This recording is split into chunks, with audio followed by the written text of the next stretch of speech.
So I guess the best thing is if we start by introducing ourselves. I'm Helen Cara. I'm an independent researcher. And I'm Janet Salmons, and I am a qualitative methodologist, and I manage the research community called MethodSpace for Sage Publishing.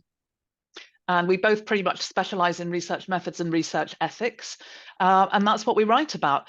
And we were going to have a chat today about doing second editions of books, because this is something people don't talk about too much. And I think we could maybe demystify some of the processes. So, Janet, when do you start thinking about a second edition? What makes you think, oh, I've written a book, I'd like to revise it now and produce a new version? Well, I think with the two books that I have worked with to publish second editions, part of it was just, time had passed. And because my books relate to technology, it's something that you feel the readers are looking for something that is up to date. So, that was, somewhat of an impetus to create new editions. Lovely. I think it was kind of similar for me in a way, but a bit different. I suppose my first research methods book, Creative Research Methods in the Social Sciences, this is the first edition cover, and this is the second edition. You will see the subtitle has changed to A Practical Guide. And really the impetus for me was because the field was moving so fast and growing, so a little different, but similar in that I knew my readers would want to be updated, to be able to keep up to date, to read what was happening now, not what was happening 5 or 10 years ago. Well, I think it's similar in both of our instances, because when I worked on my first book, which was Online Interviews in Real Time, which focused, as the title says, on using synchronous tools like the tool we're in right now to do interviews. At the time that I wrote this, there was essentially nothing published that directly spoke to the methods that you would use to do these kinds of interviews. So even if there were things published that where the people may have collected data that way, they did not discuss the methods. I literally went out and did a major search to find people who had done research this way. And so the way I structured this book was I had a group of researchers that I asked questions that related to the topics I was covering in each chapter. So then there was a kind of a researcher's notebook piece where in each chapter you could look at, oh, well, how did this person handle this sampling, and how did this person handle sampling? And, but using the examples from the interviews I had done with people, because there was nothing published. And then, so then when I went from this book to the next book, which you can see, was not only an expansion in terms of size, the title changed. And here I expanded to include not only synchronous, but asynchronous approaches, and also included the observation component. Because just as if for the viewers who are watching us, we've made choices here. We're on the camera and we have our real backgrounds, for better or for worse, that you can see where I am, you can see my space. If you were doing research, you have to decide, well, what are you observing the setting the person is in? Are you observing nonverbal signals and things like that? What are you looking for in this, or are you just listening for the audio that you're going to transcribe into a flat text and that's what you're going to analyze? So, I expanded to really cover a much broader range of topics. So for mine, I'll just, to give just kind of the progression, then this book, which is still in print and is available in the Sage Research Methods database. If your library has that, you can download chapters and access it. So then when I moved to this next book, this one expanded even further to include not only interviews and observations, in the context of interviews, but also extant data, and also, the others had included a very visual kind of creative generating content and data, not only collecting it, but also creating it within the research event and expanding that part of it. But again, when I wrote this book, it's still very little, and even to this day, there's very little written about the methodologies and the methods. So even though people are doing more of this kind of research, they're not talking about the methods they use. So, but then, so the progression from this one to this one, now you can see it is also bigger. I added more chapters about ethics and positionality and some of those kinds of issues. More on the kind of creative exchange, which, it's an interest that we share. And I went through everything, from start to finish, on that one. But just in terms of, for those watching and thinking, well, how do you, think about your work kind of over a period of time?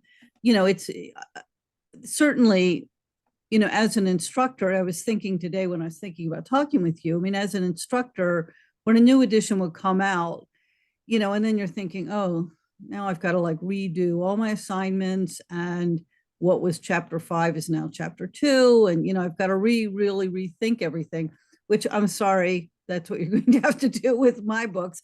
Whereas, for some more kind of standardized textbook types, where they really try to retain the structure of the book and the main content of the book, but just to, kind of, it's updated around the edges, not as profoundly. But I think the thing that our books have in common is that they're in fields where the field itself is changing.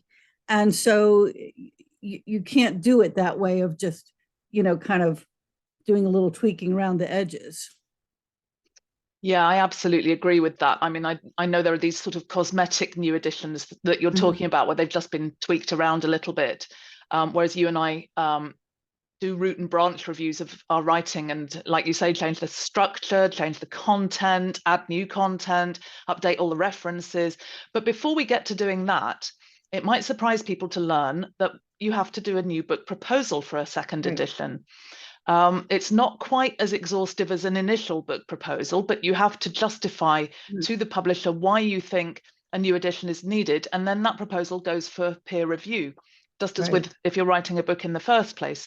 And that surprises people to know sometimes, but I find that process helpful because it makes me think about, it makes me clarify in my own mind why I think a new edition is justified and what needs to change in that new edition, what new chapters are needed, which chapters need a big update.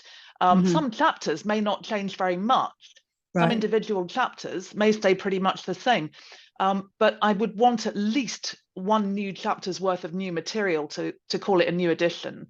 And ideally, really a bit more than that. I mean, certainly I think the second edition of my book on creative research methods has about 200 more references than the first book, and associated content too. It's not like I've just been stuffing in new citations. And updating the existing citations is tough because everybody's doing new edition. Well, not everybody, but a lot of people are bringing out new editions, particularly the main research textbooks that we might refer to. And so we have to get copies of those or get hold of borrowed copies and update all the citations, page numbers. Sometimes they take things out that you really want to keep in, so then you have to reference different editions. And I find it a really complex task. How do you tackle the work when you're sitting down to start work? You've had approval from the publisher to go ahead. You're sitting down to start work. How do you tackle it? Well, I begin with the chapters, the final edited versions of the chapters, from the previous edition, and then there's kind of the two sides. One is looking at the overarching structure and the logic of the book, of course, understanding that not everyone is going to start at the beginning and read it through. But for those who do, I mean, for example, I mean, in my books, I mean, I start with the ethics. That's, where some people might put the ethics at the end, like after you've done all this, then, well, is it ethical or not? But whereas I start from that from the very beginning, because I think, especially with online research, um, it ties in with all of the decisions about your population and the methods, the technologies you're going to use, and how you're going to use them, whether in some kinds of situations, are you going to get consent or not if you're trying to collect data online, extant data, and is it private or is it public, and all of that. You've got to know that from the very beginning. If you're writing a proposal that someone is going to have to approve, you need to be able to justify the approach that you're taking. So, so part of it's looking at kind of the logic of the whole thing. And for mine, since it's research design, what's the research design process that I'm advocating in terms of the sequence of how you approach it. So looking at that overarching piece, and then, taking the the real work of just starting with the chapter as it was, and looking at it, and it is an interesting experience to come back to your writing after, because usually once it's published, it's like I don't want to, like I'm like like I don't want to look at it again. I'm like done. So then to come back and look at it, and then some of it you're going like, this is pretty good, like pat on the back. I mean, hey, I did better than I thought, and then other places where you think, well, there's a little more explanation is needed, or this is a place where, things have shifted. And like you say, to say, update the citations, ooh, that sounds like an easy job. No, it is not. And then in some cases, kind of interesting to see, well, what has not been updated, and where is it that, in the field that I'm writing about here with, doing online research, where, I mean, it's surprising to me that, I mean, like say this book, which was copyright, there's still no other books out there on this. This is 2015. Here we are. People clearly are doing online interviews, but if you're somebody who's trying to learn about the methods, good luck. Mm-hmm. And even if you're looking at, like, say, I'll look at articles where the article is about online stuff and they used interviews, but they don't even say, like, well, how'd you do those interviews? They don't talk about it. And so, it's interesting to see like what has changed, what has updated, and where there's still like real gaps.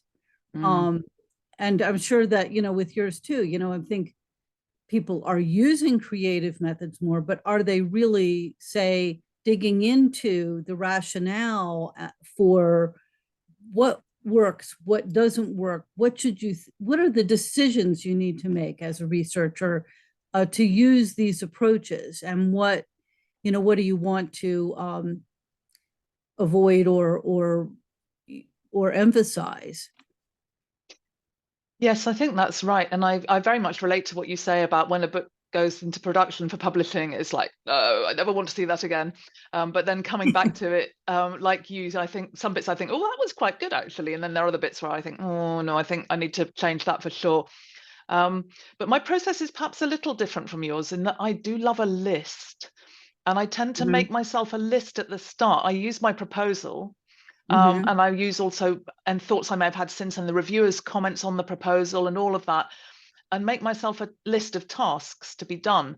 And some of it might be write a new chapter on whatever it is, or update section 3 in chapter 7, or it could be really quite small things around updating references and citations. And the list it's not like I can write the list and it's done and then I do the work and I'm finished. Right. As I'm doing the work, I will be adding to my list, as well as I hope ticking things off too. But I find that a really useful framework as a guide for myself. I also read all of my reviews reviews that have come out in journals, reviews on Amazon, reviews that I've seen on the web. I collect those. And then when I do a new edition, I read all of those, because sometimes reviewers have great ideas that, that I can use. They say things like, well, why didn't this book include information on that thing? And I think, yeah, why didn't it? Let's make sure this next edition does that. Right. So I use all the sources that I can get of feedback and information. I think readers sometimes don't realize that the authors might actually use the points they make in their reviews for future editions. But like you, I now read later editions much more critically than I used to. I never realized, I think, till I wrote one. And now I'm looking and I'm saying, oh, well, they didn't update that page because all the references are still from the 1970s and 80s. And, oh, but here we've got the new stuff. Often it's quite patchy, but I try to make mine less. I try not to make mine patchy as best I can. I try and smooth it out. So yes, it's effectively a new book. It's got quite a lot of previous content, but it's essentially a new book. And so I don't want it to be jumpy. And, I take your point that people aren't really going to read from beginning to end. But if they did, I would want them to have a good, smooth experience of reading that book. It's funny because I hadn't thought about it this way. And if I had, I might have included something in my foreword, because if there's something that is a quote that is maybe a bit earlier, like maybe in the new book that just came out, copyright 2022, if there's a quote from somebody that's 2012, that means that I could not find something that was stated more recently that was clearer, more succinct, or brought in some new insight. So it's kind of like if there's still resources that are referenced that are earlier, it's because they're the best thing that I could find. And I looked like, under every rock to find it. But that's not what I would necessarily think with some other editions. I mean, have been a reviewer for different kinds of like book awards and things like that, where I read a second edition. I'm like, it says second edition on the cover, but there's some stuff in here that hasn't been rethought. I think, and I agree with you. Like I like lists too. Well, one of the things that I found in going from this book to this book, then I also thought, well, this book, which, as I say, 2015, still in print and available in the database, but there's not going to be another edition of this book. It's kind of been superseded by this. But then there were some things in this book that I thought were really good. I actually thought that this was I was very, very proud of this book. I really thought this was a really good book. And even though, as we say, sometimes you're kind of like, oh God, when the thing comes out, you're like, I don't know whether it's good or not. I mean, I did my best, but there it is. But so there were some things that and I've talked to my editor and said, I want to pull some stuff from this book too, because there's some things that I think, fit and are worthwhile. There were other things where, like, say, there were some things that particularly like around positionality and some of the ethical things about that, which I feel are very important to be transparent about in online research. In any research, but particularly online.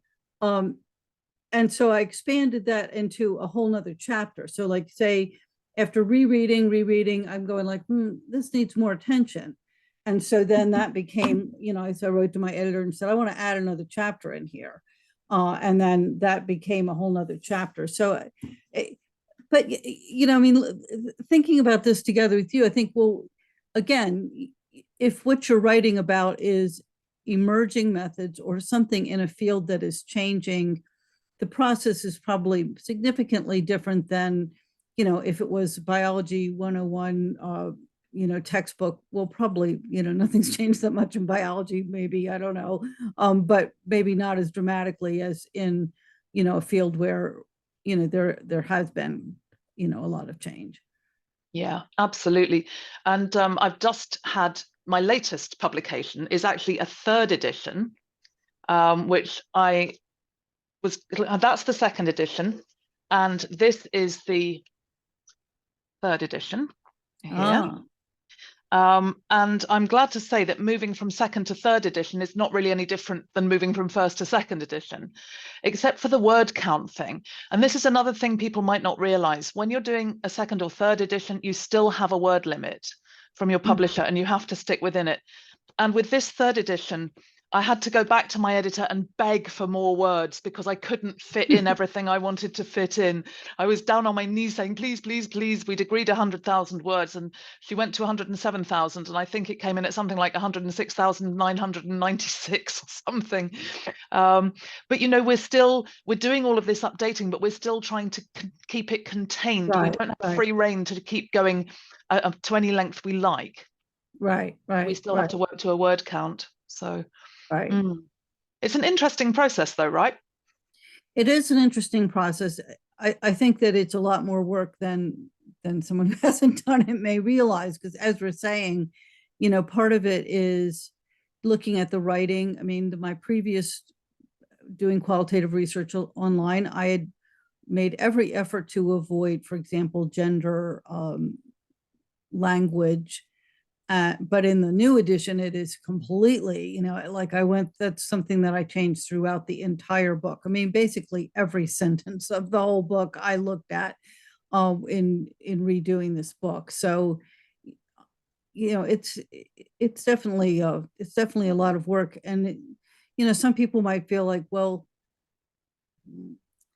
you know, is it as kind of, you know, when you're starting with something for the first time, you know, where it's kind of like you've got the, you know, blank slate versus, you know, starting with something and trying to, you know, move it forward. You know, there's some, you know, it's a little bit of a challenge to that sometimes, but I don't know. I think that, you know, and there's always something more that you would like to do. I mean, I you know, would have liked, you know, partly, you know, through the process of writing this book, we had the pandemic. Well, you know, that did constrain some things. I mean, I mean, I'm already working remotely and already doing everything online, and it's about online, but, you know, people were busy, you know, people I might have liked to talk with or interview about their experiences. You know, everyone was kind of, you know, thrown for a loop with that. So, you know, there are external factors that you know, can't predict. For sure. And I think I absolutely agree that doing a new edition is a real job of work. It's a chunky, chunky piece of work, and it takes months and months. It's not as much work as writing a book from scratch, though, I think. Mm. So in some ways, new editions are slightly easier, but only slightly, I would say, if you're going to do them properly like you Mm. do and like I do. Do you think there's anything else we need to say about new editions at this point? I would just say, you know, for people who are, let's say you have completed the first edition of your book, that, you know, some of the points that we're making, you know, would be, you know, helpful to keep in mind, even long before you are making a proposal. So, you know, I think you had a good suggestion about collecting interviews and feedback, even informal feedback, maybe someone who's teaching with your book, or, you know, someone who's conducted research using your methods. You know, what do you hear from them?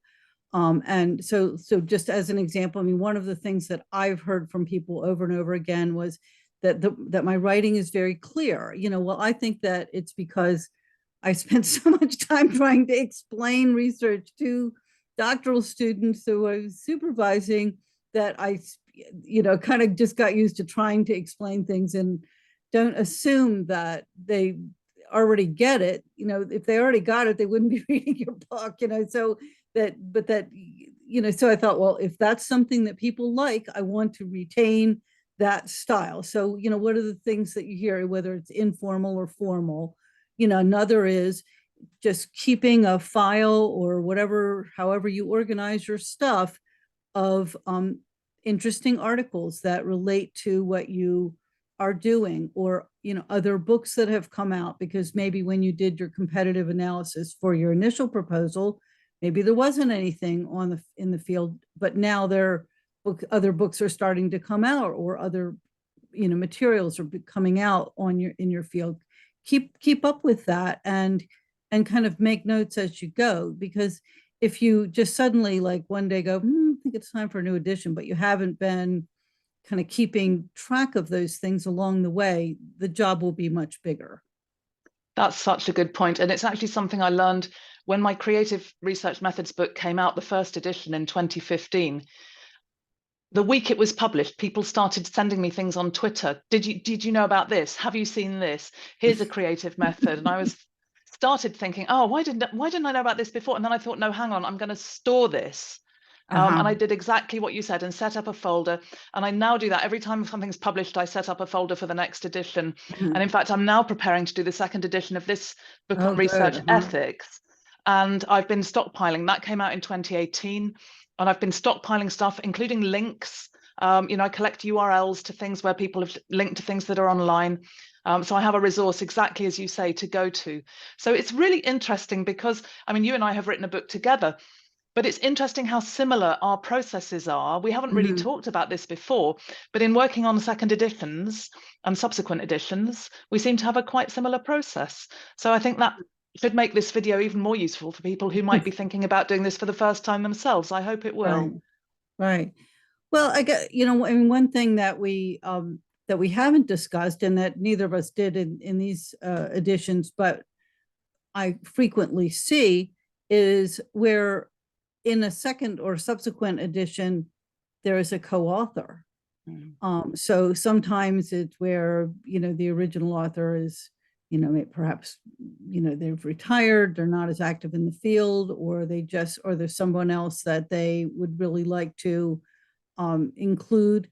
And, so that would be, a whole nother layer of it. And I would think that, some of the kinds of things, if you've, kind of listened to our, approaches and how we're doing, well, how do you incorporate another person into that process and respect what they're bringing to it? To what extent do you want somebody to help you with your stuff?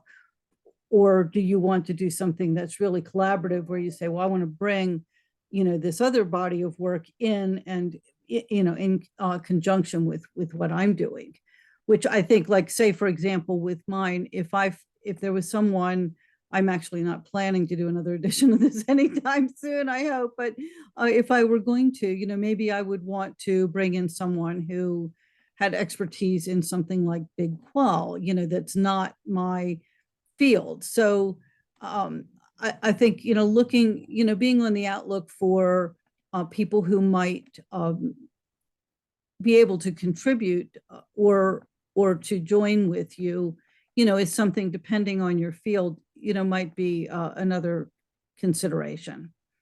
That's a good point. And it's something I've noticed too. And maybe as I get older, there'll come a point where I need to start looking around to see who I might partner with to keep my books going after I don't want to work on them anymore. But I haven't reached that point yet, I'm glad to say. So we'll leave that one for the future. It's been real fun talking to you about this today, Janet. Thank you for joining me in this conversation. Well, thank you. And I hope that for the viewers, you find our tips useful to either, take what works for you and leave the rest, and, come up with your own approach. But I think both of us feel, so committed to just the field of research and expanding that, bringing more people in whose voices haven't been a part of kind of the research scholarly field. So, we really hope that that this is helpful to you as you think about not only getting your work out there to begin with, but committing to it, over the course of your work career. Wise words. I think that just about says it all. Thank you very much, Janet. I'll see you another time. Bye. All righty. Bye-bye.